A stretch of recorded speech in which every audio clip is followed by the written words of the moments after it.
प्यारे साथियों, आज हम विषय लेके आए हैं सांख्यिकी और कक्षा 10 के लिए है। और इसमें हम जो बहुत ही महत्वपूर्ण प्रश्न है उनको आपके साथ शेयर करेंगे।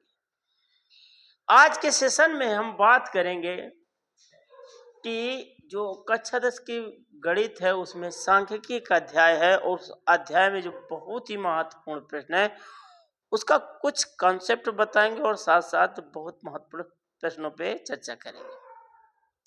तो प्यारे बच्चों, सबसे पहले हो जाइए तैयार, क्योंकि हम लेकर आपके लिए आए हैं सांख्यिकी का बहुत ही महत्वपूर्ण क्वेश्चन जो अगली बार यानी इस वर्ष आपकी परीक्षा में आने वाले हैं। प्यारे बच्चों, शिक्षा को आप किस ढंग से ले रहे हैं, कैसे पढ़ रहे हैं, क्योंकि परीक्षा नज़दीक है। आप अगर आप परीक्षा को ध्यान में रखकर पढ़ें तो बहुत ही महत्वपूर्ण प्रश्नों को ही हल करें और चैप्टर का जो मेन कॉन्सेप्ट है उसको ध्यान में रखकर ही अध्ययन करें। तो ज़्यादा समय बर्बाद नहीं करते क्योंकि समय कम है और बहुत ही महत्वपूर्ण प्रश्नों पर चर्चा करेंगे। पर इससे पहले कुछ कॉन्सेप्ट, कुछ महत्वपूर्ण जानकारियां ले लेते हैं। आज के सेशन में हम बात करेंगे सांख्यिकी और सांख्यिकी में ले लेते हैं, पहले समझ लेते हैं कि सांख्यिकी में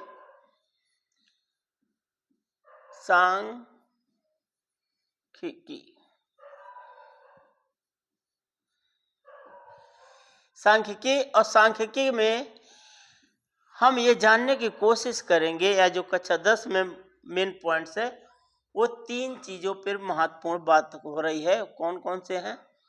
सबसे पहले माध्य, दूसरे नंबर पर माध्यिका,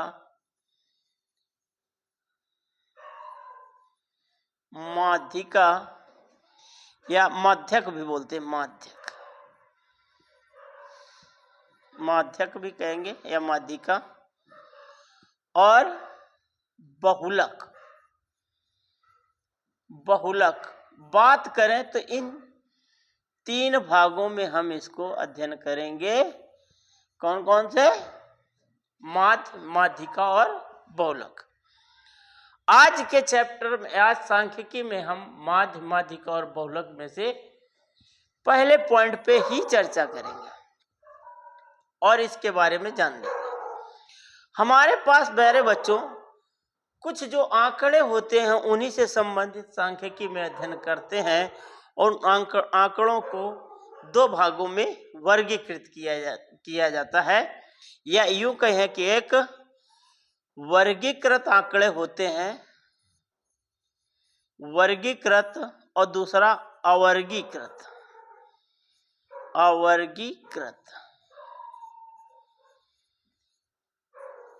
अवर्गीकृत आंकड़े और वर्गीकृत आंकड़े। जो अवर्गीकृत आंकड़े होते हैं, जैसे कोई संख्या दी हुई है 2, 5, 7, इस तरह से 8 और 9, ऐसे डाट संख्या चली गई है, ये आंकड़े दिए हुए, ठीक है। जो आंकड़े मतलब प्रेक्षण, या यूं कहिए कि जो हमारे पास डाटा होता है, अंग्रेजी शब्द है डाटा।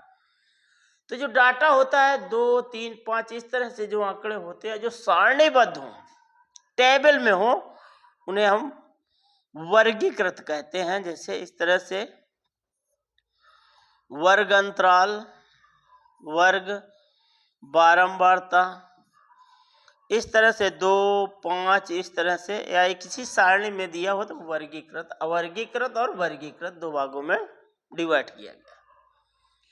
तो सब में माध्य निकालेंगे तो भी आंकड़े वर्गीकृत अवर्गीकृत हो गए, माध्यक निकालेंगे तो भी वर्गीकृत अवर्गीकृत हो गया, और बहुलक निकालेंगे तो भी यही पोजीशंस होगी। पर आज जो चैप्टर में मुख्य पॉइंट है कि हम माध्य के, या इसको कई नामों से जाना जाता है, तो माध्य पे ही चर्चा करेंगे। तो ध्यान रखिए, पहली बात तो माध्य, माध्यिका और बहुलक में वर्गीकृत अवर्गीकृत आंकड़े और वर्गीकृत आंकड़े होते हैं। उनमें से जो हमारा वर्गीकृत डाटा यानी ग्रुप डाटा होता है, एक नॉन ग्रुप डाटा होता है यानी अवर्गीकृत होता है, तो उसी पे चर्चा करेंगे। तो सबसे पहले आज हम सीखते हैं समांतर माध्य। समांतर माध्य को यूं कहें प्यारे बच्चों, तो समांतर माध्य कहते हैं इसको, समांतर माध्य या फिर माध्य के माध्य या औसत, ये मान के चलिए औसत भी इसी तरह से ही होता है। तो इन तीन नामों से कहा जा सकता है। तो इसके लिए इन नामों से एवरेज कह सकते हैं, एवरेज, या इसको बोलते हैं मीन। क्या बोलते हैं? मीन। प्यारे बच्चों, तो आज हम मीन यानी माध्य या औसत इन्हीं में से चर्चा करेंगे। तो कोई भी आंकड़े अगर आपके पास दिए गए हों और उन आंकड़ों में से जब आंकड़े अवर्गीकृत हों, आंकड़े अवर्गीकृत हों, आंकड़े या कहिए आंकड़े जो हों अवर्गीकृत हों, अवर्गीकृत हों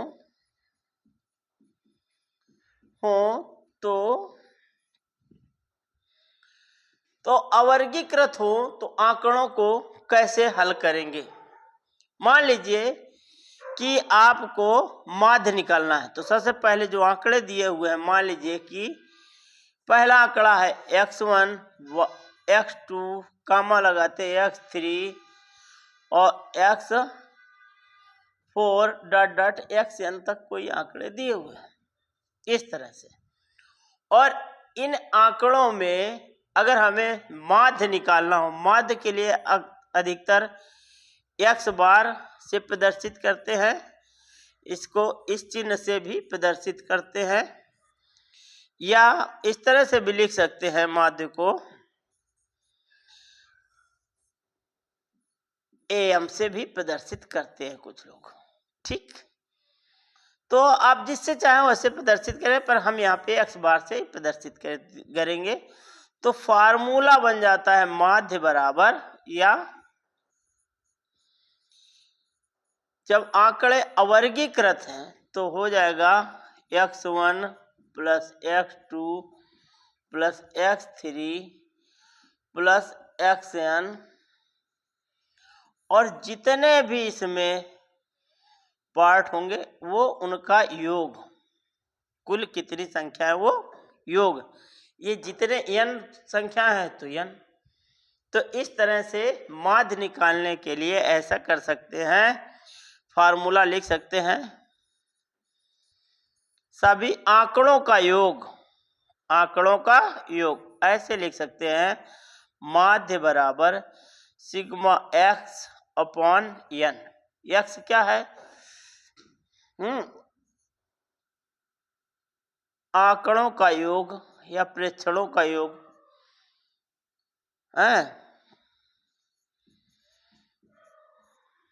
आंकड़ों का प्रेक्षणों लिख लीजिए, प्रेक्षणों का योग बटे प्रेक्षणों की संख्या, प्रेक्षणों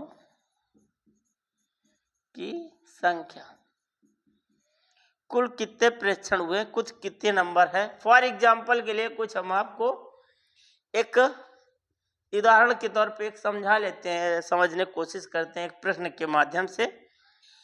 तो एक प्रश्न हम समझेंगे तो इस तरह से, मान लीजिए कि आपके पास एग्जाम्पल है,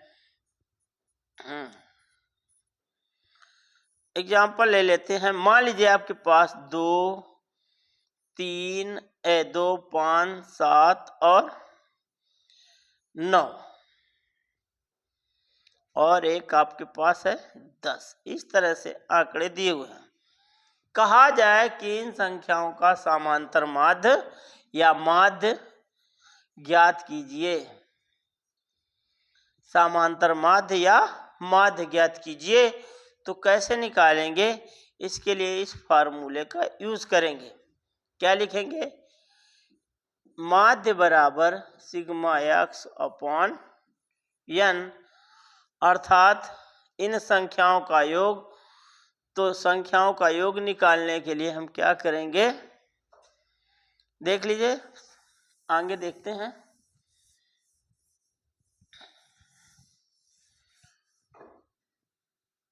तो पहले मान लीजिए सिग्मा एक्स निकाल लेते हैं। हमारे पास संख्याएं थी 2, 5 प्लस लगा दीजिए +7 +9 +10।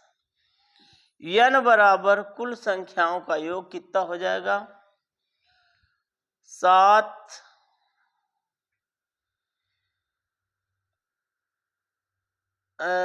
5 2 7 7 7 14 14 10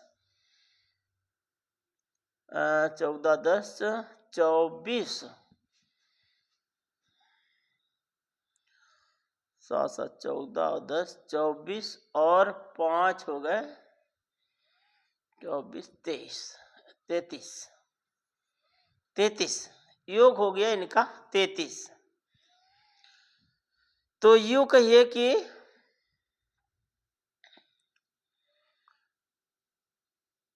तो n बराबर 1 2 3 4 5, तो कुल संख्या 5। यहाँ पे हमने 5 2 7 7 7 14 14 और 10 हो गए 24 और 24 और 6 कितने हो गए, 24 6 30 और 3 बचे 33। तो इस तरह से 33 हो गए। और x बार यानी माध्य हमको निकालना है मेरे बच्चों। तो माध्य निकालने के लिए हमने बताया इन सब का योग अर्थात 33/5 कर देंगे। माध्य को हम किससे प्रदर्शित करते हैं, x बार से, ऐसे लिख सकते हैं चाहे तो इस तरह से 5 का भाग 33 में दे देंगे तो भाग देने से आ जाएगा 5 छक्का 30, बचेंगे 3 दशमलव लगाया 0 बढ़ाया तो फिर जी 5 छक्का तो 6.6, ये आपका माध्य आ जाएगा। तो माध्य निकालने का एक तरीका ये है कि इस तरह से आप माध्य निकाल सकते हैं प्यारे बच्चों, जब आंकड़े अवर्गीकृत हो तो। जब आंकड़े वर्गीकृत हों तो निकालने के लिए एक फार्मूला यूज करेंगे। जब आंकड़े वर्गीकृत हों तो निकालने के लिए एक फार्मूला यूज करेंगे।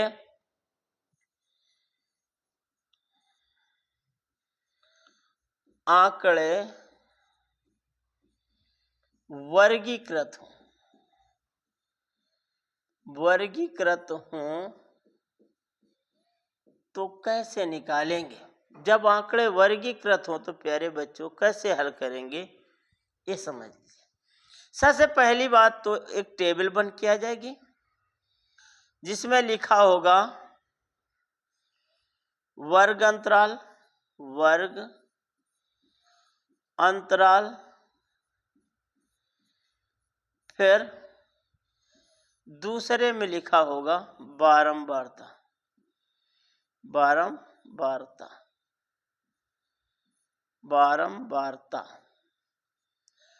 तो ये चीजें इस तरह से सारणी बन के आपके पास आएगी, या ना हो तो इस तरह से आप बना लीजिएगा। ऐसे 2 ग्रुप में डिवाइड कर दिया था।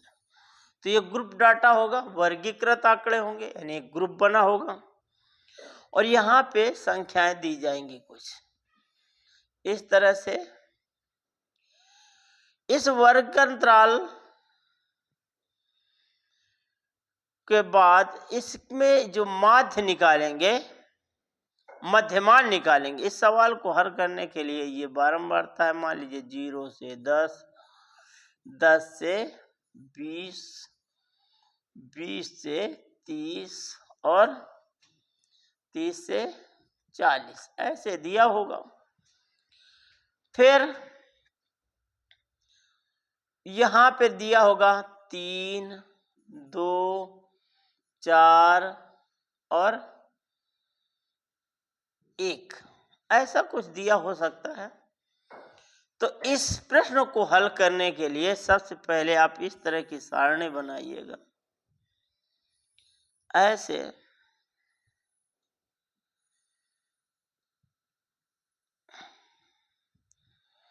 इसमें लिखिए वर्ग अंतराल,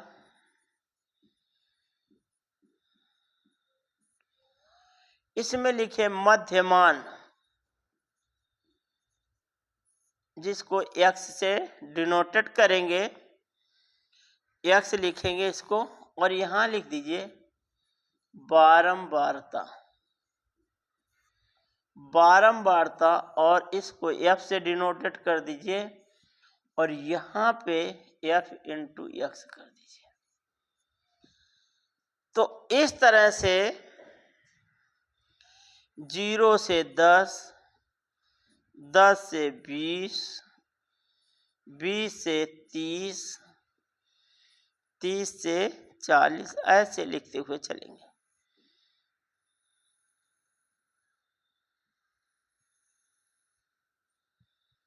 यहां लिख देंगे योग, और इसके बाद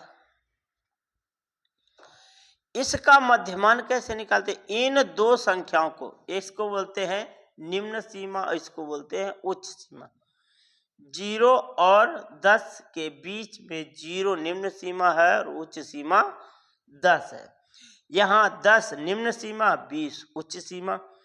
तीसरे में 20 निम्न सीमा और 30 उच्च सीमा है, और चौथे में 30 निम्न सीमा है और 40 उच्च सीमा है।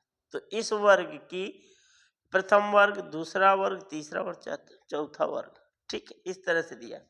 मध्यमान निकाले के इन दोनों को जोड़िए, 0 और 10 को जोड़ा था, 10, 10 के आधे 5, यानी इन दोनों को जोड़िए और आधा कर दीजिए तो 5 आ जाएगा। 20 और 10 को जोड़िए तो हो जाएगा 30, और 30 के आधे 15, 20 और 30, 30 के आधे 50, 50 के आधे 25, 70, 70 के आधे 35, ऐसे लिख लेंगे आप। बारंबारता जो वहां लिखी हुई है उसको ऐसे लिख दिए ज्यों का त्यों प्यारे बच्चों। 3, 2, 4 और 1। आप इनका आपस में गुणा करा लीजिए, तो 5 का गुणा 3 से, तो 5 थे 15, 15 दूनी 30, और 25 चौको 100, और 35 का नाम 35।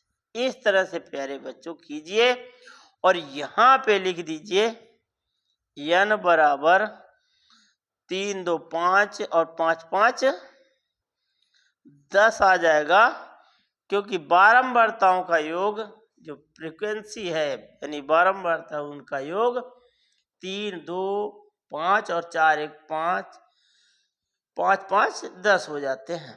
यहां लिखेंगे सिग्मा fx, इन सब का जोड़ होगा, कितना होगा? 15 और 15, 30, 45, और 45, 145, और 145 में 35 जोड़ दीजिए तो 0 हो जाएगा इधर, और 4, 3, 7, 1, 8, 180। फिर के जोड़ लीजिए, 15 और 5, 5, 5, 10 के 0, 3, 1, 4, और 4, 3, 7, 1, 8, 180 आ गया। जब आंकड़े वर्गीकृत हों और सिंपल यानी साधारण विधि से, डायरेक्ट मेथड से अगर हल करना हो तो समांतर माध्य निकालने का फार्मूला होता है x बार अर्थात सिग्मा fx अपॉन n। इस फार्मूले का आप यूज करिए। इस फार्मूले का यूज करेंगे तो आ जाएगा 180 बटे n अर्थात 10, x बार बराबर, यानी माध्य बराबर मीन बराबर, क्योंकि माध्य, मीन और औसत लगभग एक ही चीजें हैं सब। तो इसको ऐसे खत्म करेंगे तो उत्तर आ जाएगा मीन अर्थात माध्य बराबर समांतर माध्य भी कहते हैं, तो कितना आ जाएगा 18। तो इस तरह से आपने देखा कि समांतर माध्य को डायरेक्ट मेथड से हल करने पर ये उत्तर आया। तो कई मेथड है समांतर माध्य को जब वाकड़े वर्गीकृत हो निकालने के लिए, तो हम धीरे धीरे करके इन पे चर्चा करेंगे। तो चलिए यही मेन पॉइंट थे समांतर माध्य के। अभी हम अन्य प्रश्नों पे कुछ महत्वपूर्ण प्रश्नों को ले लेते हैं और उनको हल करने की कोशिश करते हैं। तो चलिए भाई, अब हम कुछ प्रश्नों को लेंगे और उनको हल करने के लिए सोचेंगे।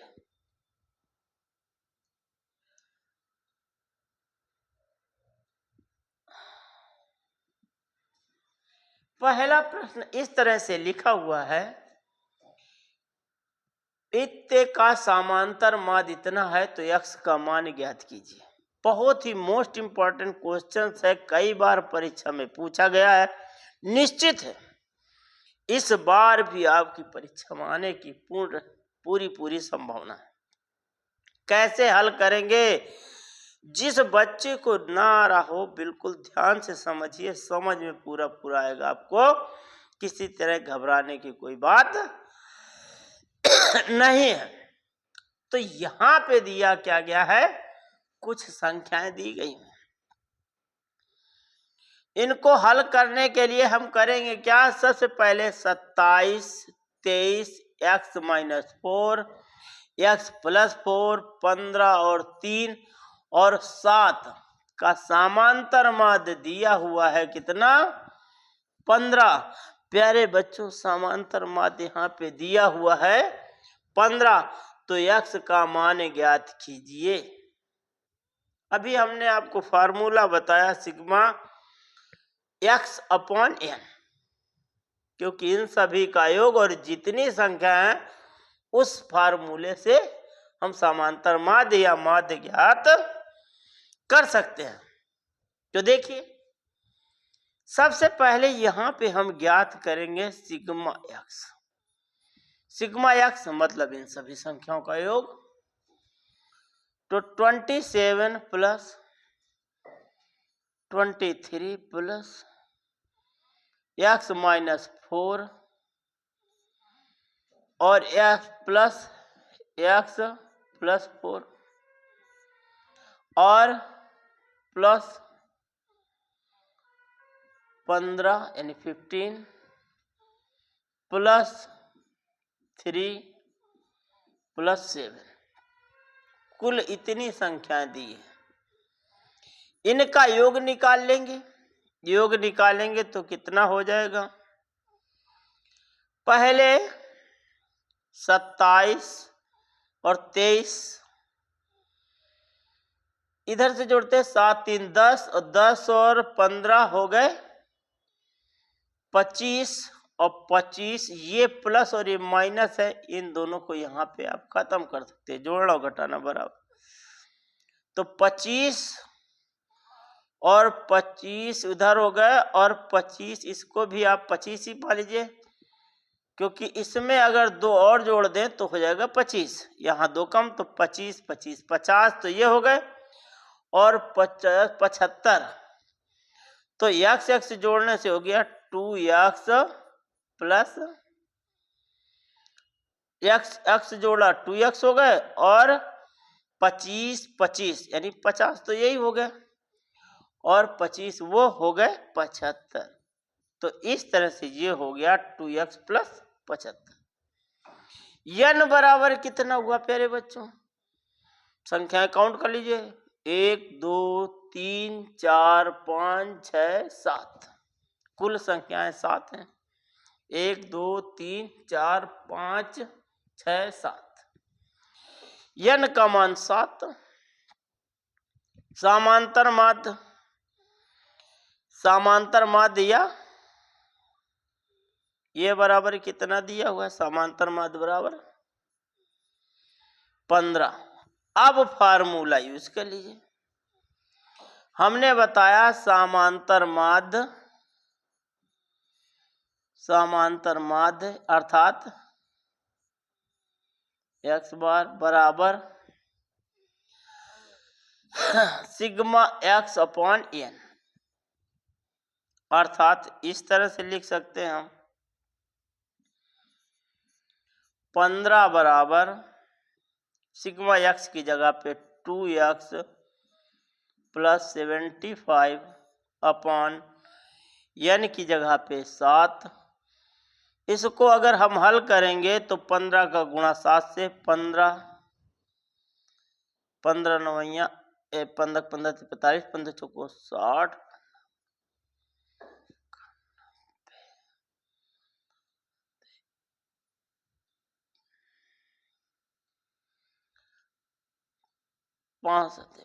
पाँच और 7 इक्यावन, 7 और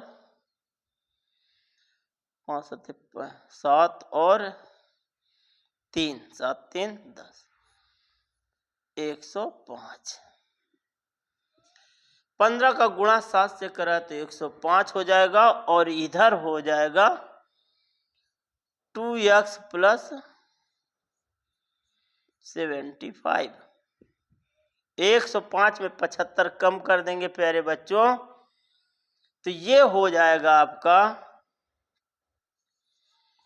2x, यहाँ पे रहने दें, 75 को इधर ट्रांसफर करेंगे तो 105 माइनस 75 और 2x बराबर 75 चले जाएंगे तो 25 बचेगा 30, तो x बराबर 30/2 हो जाएगा और भाग देंगे तो आ जाएगा 15। तो सही उत्तर प्यारे बच्चों 15 आ जाएगा, x का वैल्यू जो की सही उत्तर ये होगा। बहुत ही इंपॉर्टेंट क्वेश्चन है, मजा आएगा। आप पढ़ते रहिए इस तरह के प्रश्नों को, बहुत ही ज्यादा उम्मीद है कि इस तरह के प्रश्न आपकी परीक्षा में आना ही आना है। चलिए अगले प्रश्न पे चलते हैं।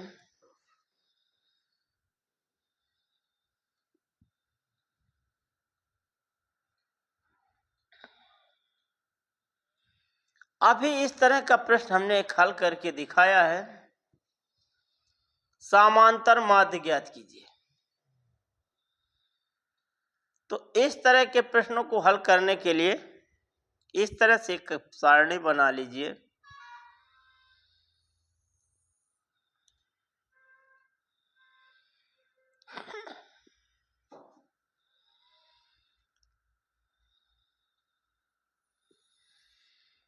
x f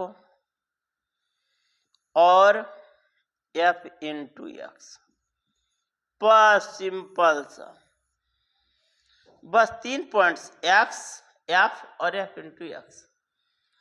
परीक्षा में आने की संभावना है, फिर भी इस तरह से ना भी आए तो कोई ना कोई प्रश्न आएगा ही। यहाँ पे 10, 30, फिर 50, फिर 70 और 5वें पर 89।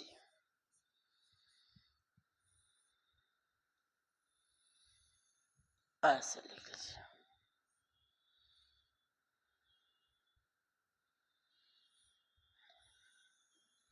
ऐसे करिए 7,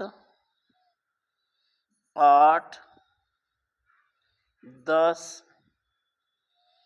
15 और 10 गुणा कराइए। 7 का गुणा 70, 8 सते 8 त्रिका 24, 240, 50 500, 15 सते 105, 105,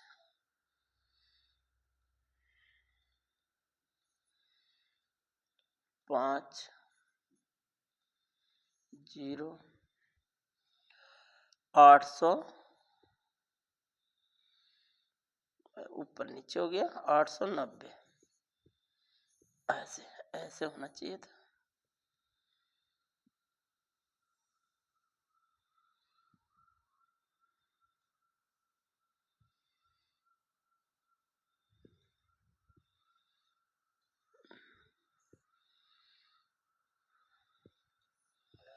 यहाँ n बराबर लिख दीजिए, यहाँ लिख दिए सिग्मा एफ एक्स बराबर, इनको जोड़ लीजिए और रख दीजिए, 10 10 20 और 8 7 15 और 15 15 30 और 20 और 30 50, और यहाँ पे अगर आप जोड़ेंगे तो 0 7 4 11 11 5 16 16 9 16 9 25 5 16 9 25 के 5,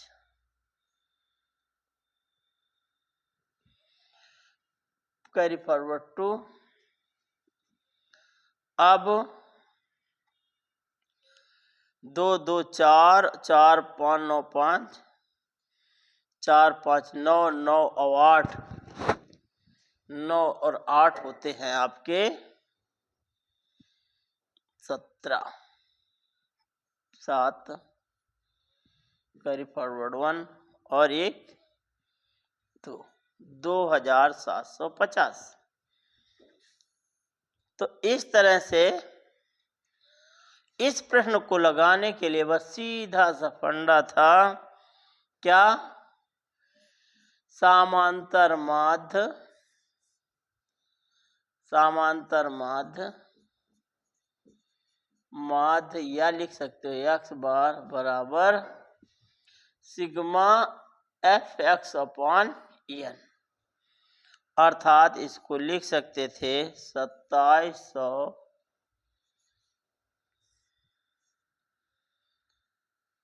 2750 बटे 50, अर्थात 1010, 5 का भाग इसमें दे दिए, 55 25 5 बार जाएगा और बचेगा 2, तो हो गया 55।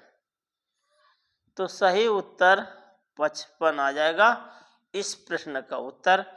लगाने का तरीका अभी हमने जैसे एग्जाम्पल या उदाहरण के द्वारा आपको समझाया था।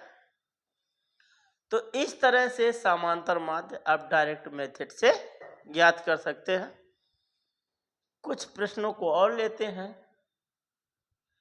समांतर माध्य ज्ञात कीजिए।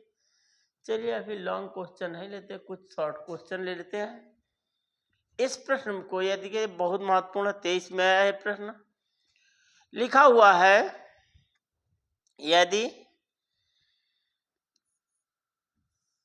इस प्रश्न को कैसे हल करेंगे, समांतर माध्य ज्ञात करना है। तो यहां पे हम पहले निकालेंगे सिग्मा एक्स। क्या निकालेंगे प्यारे बच्चों? Sigma x. और सिग्मा एक्स बराबर कितना होता है? 5 प्लस 10 प्लस 15 प्लस आर और प्लस 20 प्लस 35 प्लस 40। तो इसका सिग्मा एक्स निकालेंगे तो कितना हो जाएगा भाई? 5 10 15 15 15 30 30 20 50 50 और 40 90 और 90 और 30 190 और 30 120 और 1 5 25 125। तो आपका आ गया 125 प्लस आर, इतना आ गया सिग्मा एक्स का मान।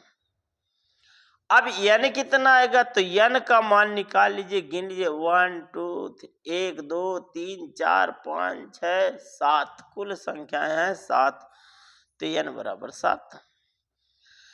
माध्य बराबर समांतर माध्य दिया है, कितना है प्रश्न में दिया हुआ है? 21। अब इतना मालूम है, समांतर माध्य मालूम है, n मालूम है, सिग्मा एक्स मालूम है, तीनों चीजें मालूम, फार्मूले पे रख दीजिए। फार्मूला मालूम है प्यारे बच्चों, क्या होता है? सिग्मा एक्स समांतर माध्य यानी x bar equal to sigma x upon n, अर्थात समांतर माध्य यानी एक्स बार की जगह पे लिख सकते हैं, इसको एक्स बार लिख सकते हैं ऐसे 21। तो 21 बराबर 125 प्लस R अपॉन 7। 7 का गुणा 1 से 21 से करा दीजिए तो कितना हो जाए 7 7 दूनी 14 147 बराबर 125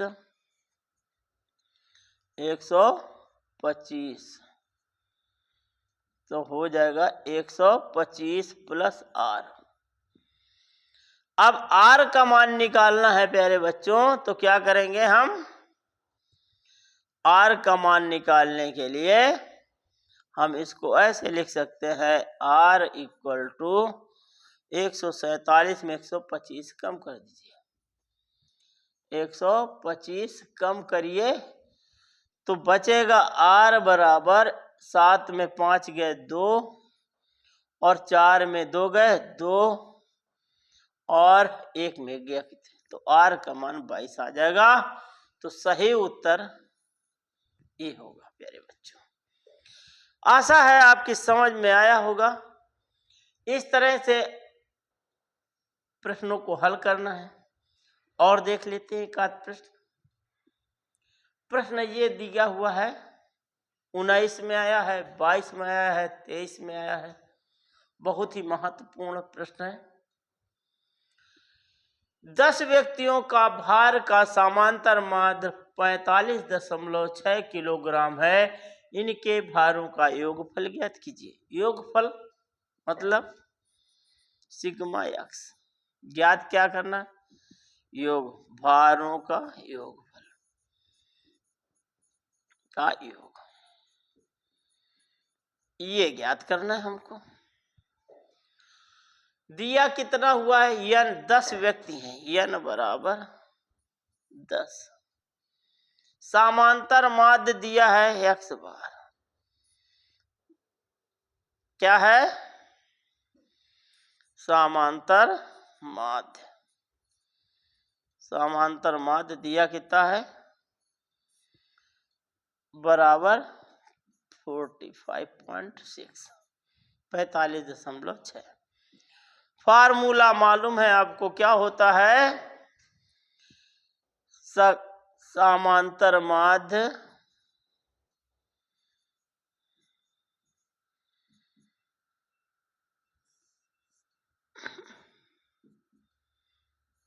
एक्स बराबर सिग्मा एक्स अपॉन n। तो यहाँ पे दिया हुआ है 45.6 इक्वल, योगफल तो ज्ञात करना ही है तो x लिख दीजिए और n दिया हुआ है कितना? 10। तो सीधे से गुणा करा दीजिए इसमें, तो 45 या यूं करिए सिग्मा x बराबर लिख लीजिए, या योगफल बराबर, क्योंकि यही ज्ञात करना है। तो योगफल कितना हो जाएगा आपका? इसमें 10 का गुणा करा दीजिए तो अर्थात 4, ऐसे लिख लीजिए 456, 406 गुणित 10 अर्थात 156। तो ये उत्तर आ जाएगा आपका। तो बिल्कुल साधारण सा उत्तर था ये वाला प्रश्न। तो इस तरह से आप इसको हल करिए। कई बार परीक्षा में आया है, बहुत महत्वपूर्ण प्रश्न लेकर आए हैं आपके लिए। तो ध्यान रखिए, इस तरह से हल करिएगा। अब अगला सवाल है, एक बारंबारता बंटन के लिए माध्यिका और बहुलक के बीच संबंध क्या होता है? तो बहुलक बराबर क्या होता है भाई? बहुलक बराबर जो होता है वो 3 माध्यिका और गुण माइनस, तो सही उत्तर ये होता है भैया सी नंबर। क्या होता है ये याद रखिए, या अभी हम फार्मूला नहीं बताए थे पर याद रखिए, बहुलक बराबर होता है 3 गुणते माध्यिका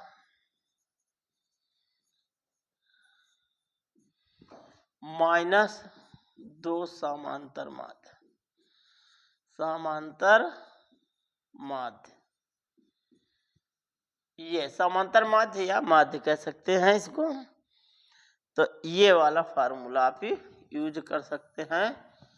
तो ये जो है बहुत ही महत्वपूर्ण प्रश्न है, 2022 और 24 में आया है, शायद इस बार से भी आने की संभावना है।